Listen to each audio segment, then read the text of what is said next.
Grljusich. I played for South Fremantle for most of my career. Played at that time was a record of 258 games.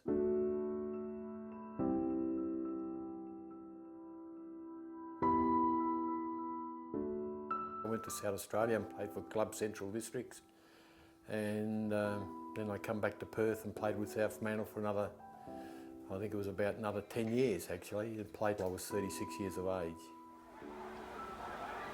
Grljusich. Oh, well, the record came in 1976 when I finished playing football. Gary Scott had the previous record, and then I broke his record in 1976. Played altogether 258 games with South Fremantle, but 49 with Central Districts, which made it 307 games. Well played Atwell as he comes to the centre, gives it to Lorne Cook, and Cook picks towards the half-forward line. Tom Grljusich, and Grljusich takes the mark. Grljusich beat Peter Stewart out in the first half, but Stewart came back in that third quarter to get on top of Grljusich. Grljusich, as you saw, took a knock on the head as he took that mark, but now taking his kick at centre half forward. He's kicked 2 goals, and there's a short pass. If I didn't go to Adelaide, I probably would have played in excess of 320 games. So the record now is held by Marty Atkins, who broke my record. My upbringing was absolutely different to most footballers. Matt Grljusich, who was my father, he had a market garden around Spearwood area, and of course George, my brother, and I used to work in the market garden, and my dad used to keep me away from school and all that to work in the garden while George was going to school and all that and everything. So I'd never had a chance. And then one day, Hamilton Hill ex-scholars, the chief came out there and wanted George to play football for them. They couldn't find George, so they asked me to come training, and my dad wouldn't let me, but I snuck out on my push bike and went down there, and I didn't have any boots or anything, so Hamilton Hill ex-scholars, they got me a pair of boots. And then the next year, I trained hard that summer. I wanted to be something. I thought football was great. So I decided to do everything I can to play football. After the ball goes Tom Grljusich. Grljusich tackled strongly. Well, I got the strength from working market gardening, digging potatoes, planting onions, and then working at Anchorage Butchers, lifting forequarters and hindquarters. And I was only 15, 16, 17, up until I was about 19. Doing all that hard work with a truck driver, driving around picking up all the market garden stuff and everything, taking it to the markets and all that type of thing. Derek Chadwick's kick over the half-forward line. And a good mark there, a big Tom Grljusich. Played well at centre half-forward, this fellow. Played my first game with my brother George, who played also for South Fremantle, played 12 games. And we played our first games together, and then George had to give away football for commentating. And I think he would have been a better player than I was if he didn't give it away. But naturally you can't do commentating and you can't do playing football at the same time. So he had to give away football, and I continued on.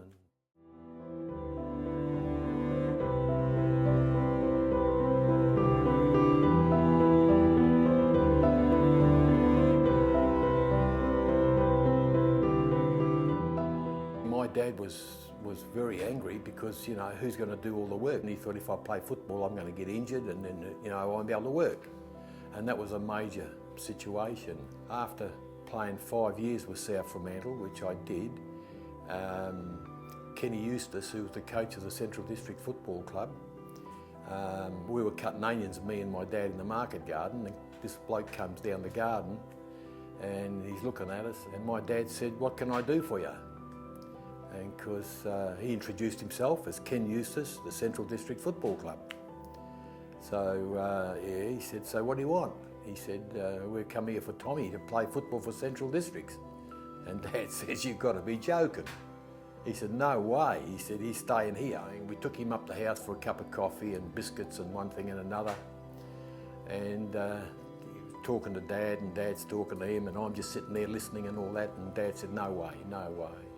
So Ken said, "Okay," congratulated us and thanked us for the dinner and the coffee and all that. And then he went away. And I thought to myself, you know, during the next week, I thought, gee, that would be good to go away, you know, Kenny Eustace.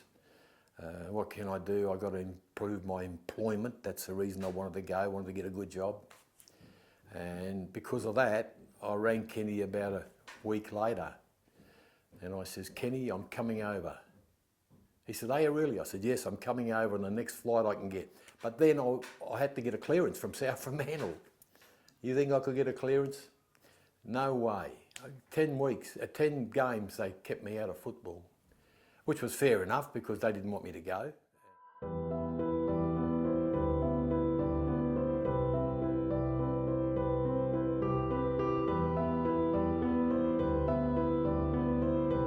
Two fairest and bests.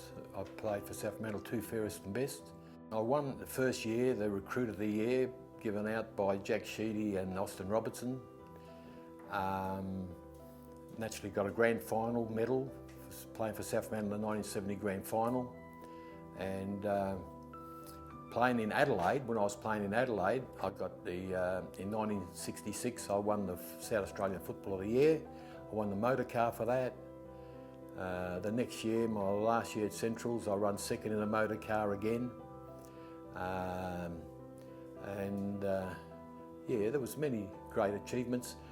Most of the achievement highlights of my career was probably playing centre half forward on a great guy for Victoria, which was Teddy Whitten, who was one of the greatest players ever to play, and kicking 4 goals on him in that particular game in Hobart Championships, best of field for South Australia, was a great highlight for me. And when I came back to South Fremantle, running third in the Sandover medal was another highlight after missing 6 games. And Cable and Walker beat me and they played every game for the year. So that was very exciting, yeah.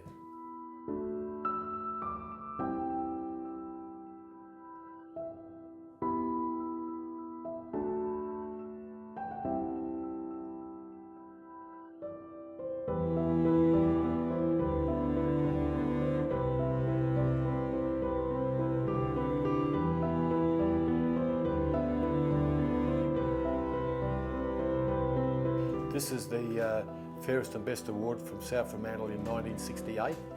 How proud are you of that? What does that mean to you? Very proud. To win the club's Fairest and Best is very important because it's a team game and you're judged on team performance. I've got 2 of those actually.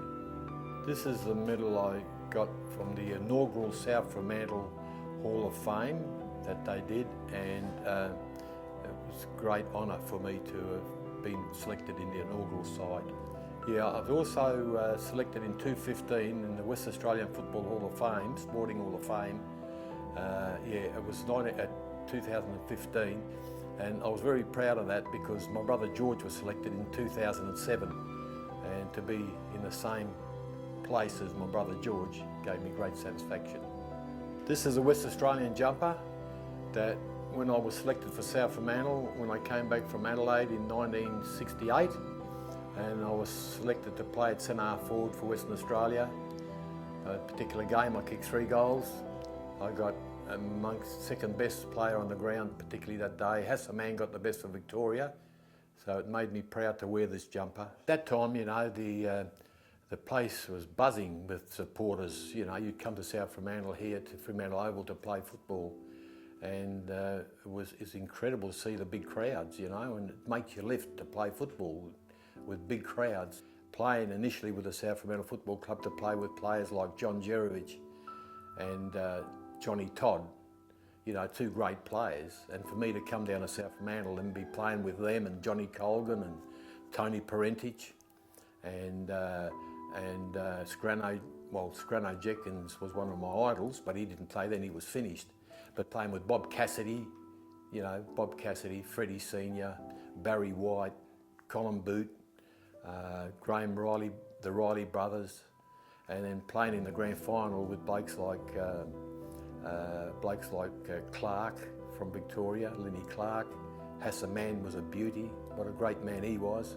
Took us to a premiership in 1970, was absolutely tremendous. I mean, we finished last the year before in 1969, and then to take us up and get us into the finals and win a premiership in 1970 was testament to him, what a great coach he was, and how the players played and the players got behind him and gave him everything they could to win that premiership, and that was one of the highlights.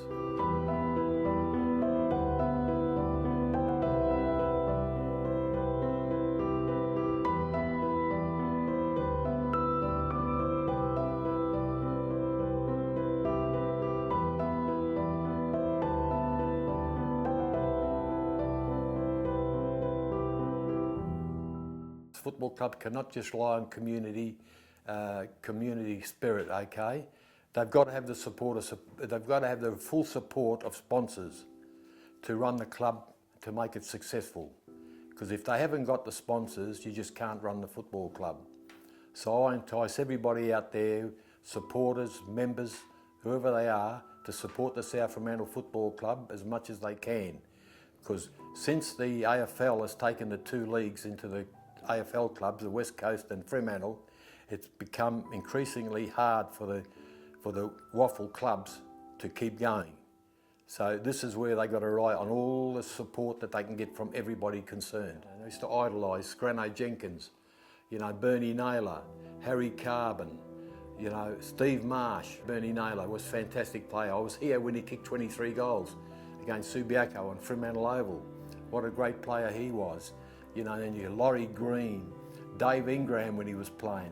I was only a little toddler. I used to come down here with my brother George, you know, and we used to, initially when we came down from Kalgoorlie, we were living on Hampton Road opposite the prison, and we used to go down by the wall there, behind the wall there, and we used to jump on people's shoulders to get up on top of the wall and watch the South Fremantle Football Club play. But we used to always come to training down at the club and watch these great players train.